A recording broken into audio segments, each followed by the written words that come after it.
तो hello everyone, और एक और नए वीडियो में, इस वीडियो के अंदर मैं आपको बताने वाला हूँ रिजर्वेशन के बारे में। और आपका जो कास्ट सर्टिफिकेट है वो किस डेट के बीच में इशू होना चाहिए, कैसा उसका फॉर्मेट होना चाहिए, ठीक है ना, कैसा फॉर्मेट होना चाहिए, तो अभी आपको बनवा लेना चाहिए नहीं बनवाना चाहिए, वो सब कुछ आपको बताने वाला हूँ। और वीडियो को लास्ट तक देखना। अगर आप एम्स नर्सिंग के लिए एग्ज़ाम दे रहे हो, एम्स नर्सिंग के लिए हुआ, ठीक है ना, या आप पैरामेडिकल के लिए दे रहे हो, जिस भी एग्ज़ाम के लिए आप टारगेट कर रहे हो मेडिकल के अंदर में, तो उन एग्ज़ाम्स के लिए आपको क्या डेट मेंशन होना चाहिए।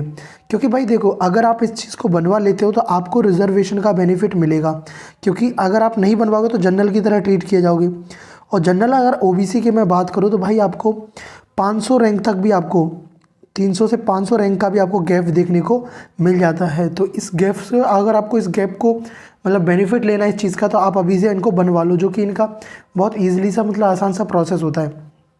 जो ओबीसी वाले होते हैं उनको 27% रिजर्वेशन मिलता है, एससी वालों को 15%, ईडब्ल्यूएस वालों को 10% और इनके वाले के लिए 7.5%। तो देखो, अब इसके लिए बनवाना क्या आपको, देखो जो भी ओबीसी वाले हैं कैसा फॉर्मेट होना चाहिए वो भी मैं आपको बताऊँगा। और देखो, अभी आपका जैसे कि अभी एग्ज़ाम का प्रिपरेशन कर रहे हो, जब आपका एप्लीकेशन फॉर्म आएगा तो मैं इस चैनल पे आपको वीडियो बना के बताऊंगा। उस टाइम पे भी आपको किन चीज़ों का ध्यान रखना है उन चीज़ों को बताऊंगा। और आप अच्छे से वीडियो को देखना ध्यान से, तो आपका वो चीज़, आप इसमें कोई गलती मत करना, ठीक है ना। जब भी आपका जो कोड जनरेशन आता है सेकेंड स्टेप, वो बहुत इंपॉर्टेंट होता है। तो उस पूरा प्रोसेस बताऊँगा, तो सब्सक्राइब करके बने रहना। देखो, सबसे पहले ये चीज़ बता देता हूँ। ये देखो डेट, ये जो आपका जो प्रॉस्पेक्टस है, ये मतलब 2024 का है, ठीक है ना। 24 का ये प्रॉस्पेक्टस है। अब आप एग्ज़ाम देने जा रहे हो 25 के लिए। अब बोलोगे कि ये जो ओबीसी का ये हमको किस वैलिड डेट तक होना चाहिए, ये कैसे पता चलता है। जैसे देखो, इनसे पता चलता है कि जैसे लास्ट ईयर आपका जो एग्ज़ाम था नर्सिंग का, 8 जून को एग्ज़ाम था।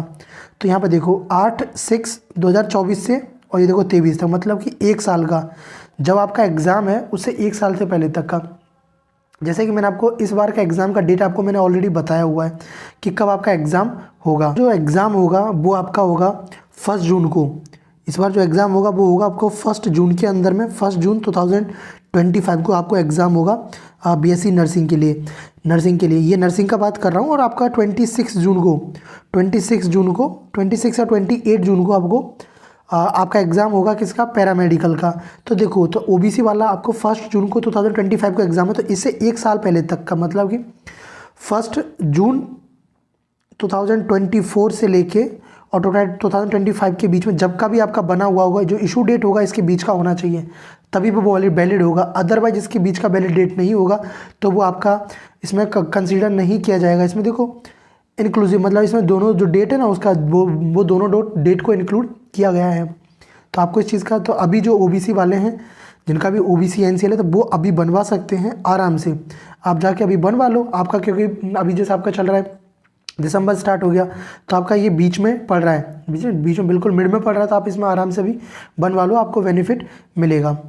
उसके बाद हम नेक्स्ट बात करते हैं। देखो SC/ST के लिए भी, देखो SC/ST का कोई ऐसा डेट का वो नहीं है, बस आपका सर्टिफिकेट होना चाहिए, कास्ट सर्टिफिकेट। उसका फॉर्मेट कैसा होगा वो आपको मैं अभी बता दूंगा।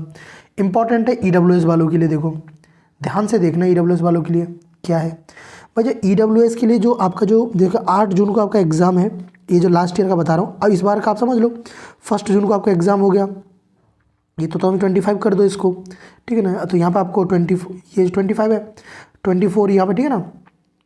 और ये देखो, सो आपको यहाँ पे तो करना क्या है, ये देखो कि जो आपका एग्ज़ाम है, यहाँ पे देखो, यहाँ पे 8 जून को आपको पेपर है। तो ये देखो यहाँ पे लिखा हुआ है साफ साफ 8/6/2024 और 1/4, मतलब कि 2 मंथ पहले तक का ही वैलिड होता है इसमें, समझ आया। 2 मंथ्स पहले का ईडब्ल्यूएस के लिए बात कर रहे हैं हम।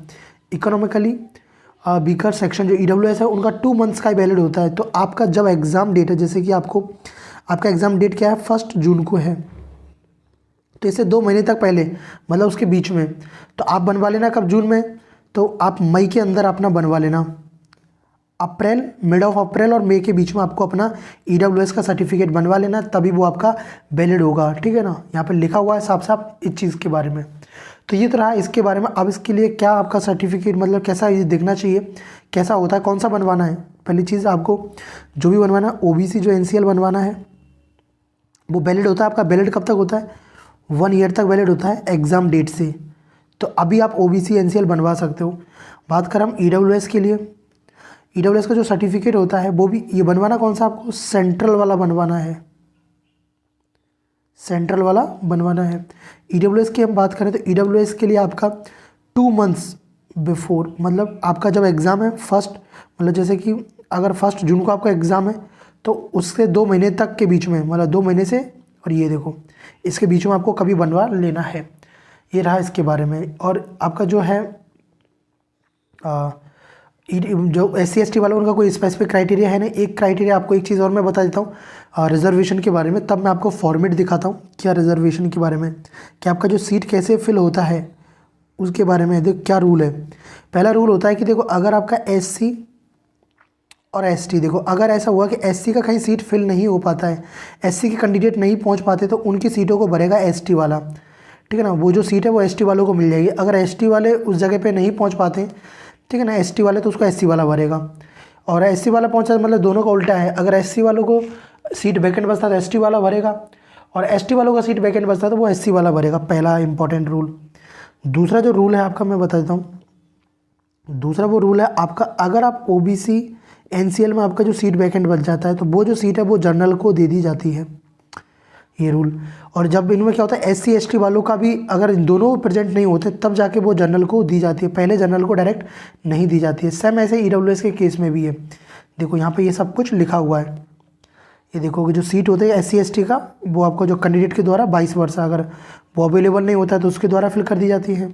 अगर ये दोनों ही अवेलेबल नहीं रहते हैं तो ये जो सीट हैं वो जनरल कैटेगरी को दे दी जाती हैं। OBC NCL वाला नहीं होता है तो वो सेम भी देखो जनरल कैटेगरी को दे दी जाती है। तो ये सब रूल्स यहाँ पे मेंशन हैं, तो इनको देख सकते हो। अब मैं आपको बताता हूँ लास्ट आपका इसका कैसा फॉर्मेट होना चाहिए। इसको जाके आप अपना नोटरी से जाके आप बनवा सकते हो। तो देखो इसका जो फॉर्मेट है वो एम्स देता है लास्ट में, उसका आप यूज़ कर सकते हो। देखो पहले हम बात करते हैं, ये देखो परफॉर्मा यहाँ पे दिया हुआ है OBC NCL और इसके सर्टिफिकेट के लिए, ठीक है ना, यहाँ पे आपको दिया हुआ है। तो ये जो सर्टिफिकेट है OBC के लिए सेंट्रल वाला, ये देखो आपको दिख रहा है, नीचे दिख रहा है ये वाला आपका EWS के लिए, इकोनॉमिकली वीकर सेक्शंस के लिए, ठीक है ना। अब बात करते हैं अपन लास्ट वाला आपका SC ST के लिए। तो भाई SC ST वाले ज़रूर ध्यान रखना, अपना आपको सेंट्रल वाला अपना बनवा लेना है। तो ये वाला फॉर्मेट है, इस फॉर्मेट में आपको बनवाना है, तो इस फॉर्मेट को आपको फॉलो करना है। तो इस फॉर्मेट को मैं अपने टेलीग्राम चैनल पे आपको अपलोड कर दूंगा अभी, टेलीग्राम चैनल पे, तो आप उसको जाके डाउनलोड कर सकते हो। टेलीग्राम चैनल को ज्वाइन कर लेना, उसका लिंक आपको डिस्क्रिप्शन बॉक्स में मिल जाएगा। वहाँ पे आपको जो भी अपडेट होता है वो सब कुछ आपको बता दी जाती है। अगर आपको कोई भी डाउट होता है तो आप टेलीग्राम पे पूछ सकते हो, नहीं तो मुझे आप व्हाट्सअप कर सकते हो। व्हाट्सअप जो नंबर आपको डिस्क्रिप्शन बॉक्स में दिया हुआ है। तो चलो इस वीडियो में इतना ही। So thanks for watching, bye bye, take care and keep smiling.